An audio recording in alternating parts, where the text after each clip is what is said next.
Lumabas ang pamilya dahil napagdesisyonan ng mag-asawa na sila na lang daw maglagay ng skimcoat doon sa bahay nila. Kaya ayan, nagtungo sila sa hardware para bumili sila ng isang sakong skimcoat. At dyan na nga ay nakapagbayad na si Victor sa binili niyang isang sakong skimcoat, tapos nagmaniho na siya papunta sa kabilang bahay nila.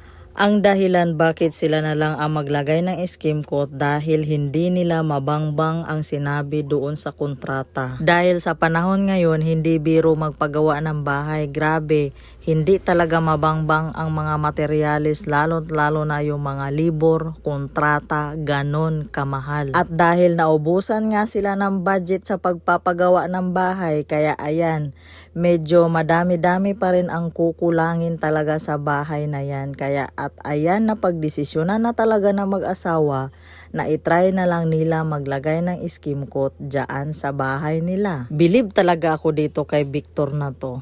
Mamaya may pasok pa yan sa trabaho niya, o diba?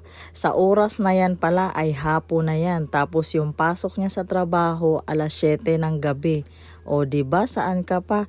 Syempre, inaano ko talaga yan dahil wala na nga budget sa pagpapagawa ng bahay dahil sa pagka social pa ang paggawa ng bahay na yan. At dyan na nga ay naghalo-halo na si Victor sa skimcoat, tapos nagtry muna siya magpahid-pahid sa pader, punas-punas, pero sa tingin ko parang magandang gawain to. Nakakaaliw, parang naglalaro ka lang talaga sa pader.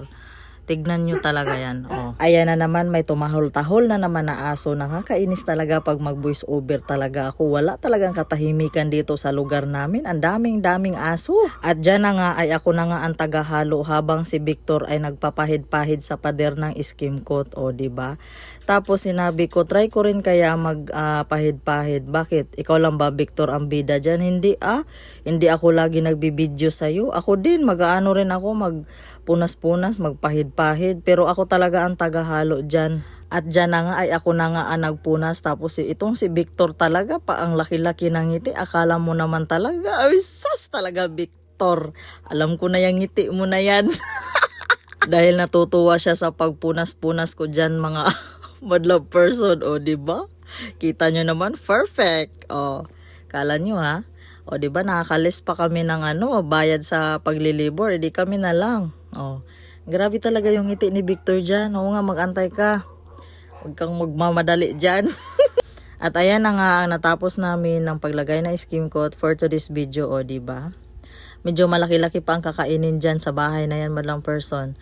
So ayan, pauwi na rin kami, tapos nakapagluto na rin pala ako bago kami umalis. So maraming salamat sa panonood, hanggang dito na lang ang aming videos.